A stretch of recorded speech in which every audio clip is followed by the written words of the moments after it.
आओ बच्चों, कहानी सुनते हैं परंपरा जब अंधी हो जाती है। बात उन दिनों की है बच्चों, जब रूस में जार अलेक्जेंडर का शासन था।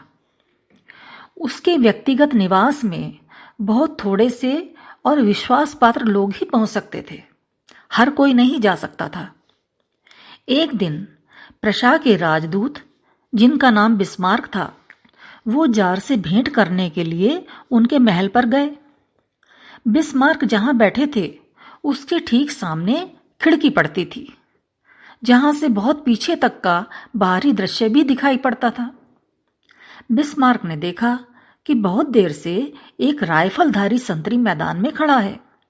संतरी का मतलब सैनिक, जिसने बंदूक ली हुई थी, वो मैदान में खड़ा था, जबकि रक्षा करने जैसी कोई वस्तु वहां पर नहीं थी। शांति काल था, इसलिए सैनिक गश्त जैसी कोई बात भी नहीं लग रही थी कि सैनिक क्यों वहां घूम रहा है। बड़ी देर हो गई, तब बिस्मार्क ने जार से पूछा, यह सैनिक क्यों खड़ा है? जार को भी स्वयं नहीं पता था कि संतरी वहां किस बात का पहरा दे रहा है। जार ने अपने अंगरक्षक सेनाधिकारी को बुलाया। अंगरक्षक मतलब जो राजा की रक्षा के लिए नियुक्त किए जाते हैं। ऐसे सेनाधिकारी को राजा ने बुलाया और पूछा, यह संतरी इस पीछे के मैदान में किस लिए नियुक्त किया जाता है? सेनाधिकारी ने बताया, सरकार, यह बहुत दिनों से यहीं खड़ा होता चला आ रहा है। जार ने थोड़ा कड़े स्वर में कहा, यह तो मैं भी देख रहा हूं। मेरा प्रश्न यह है कि संतरी यहां किस लिए खड़ा होता है? जाओ और पता लगाकर पूरी बात मालूम करो। सेनाधिकारी को कई दिन तो यह पता लगाने में ही लग गए थे। चौथे दिन सारी स्थिति का पता लगाकर वह जार के सामने उपस्थित हुआ और बताया, पुराने सरकारी कागजात देखने से पता चला कि 80 वर्ष पहले महारानी कैथरीन के आदेश से एक संतरी वहां खड़ा किया गया था।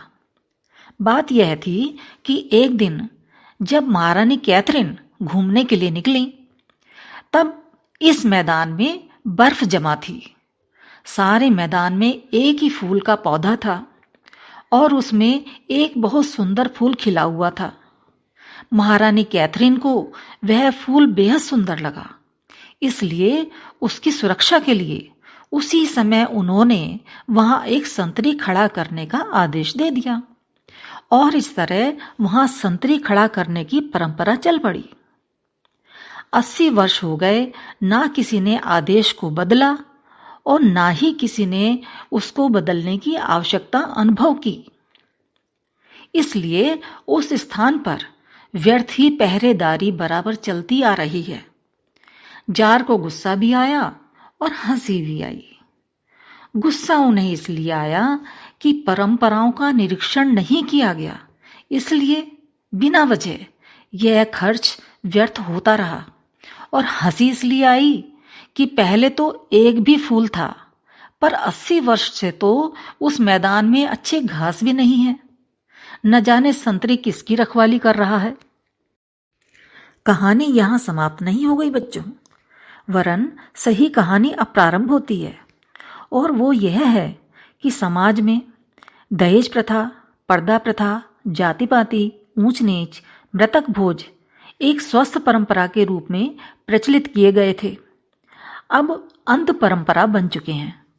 वर्तमान परिस्थितियों में ना तो उनकी आवश्यकता है और ना ही कोई उपयोगिता। फिर भी ना तो कोई यह देख रहा है कि ये परंपराएं आखिर किस उद्देश्य से बनी थीं और ना ही कोई उन्हें मिटाने का साहस कर रहा है। कहने का तात्पर्य है कि जो प्रथा या परंपरा आज बेकार है, उसे छोड़ देना चाहिए। कहा भी गया है कि परंपराओं की तुलना में विवेक को महत्व दें। बहुत बहुत प्यार बच्चों। जय गुरुदेव।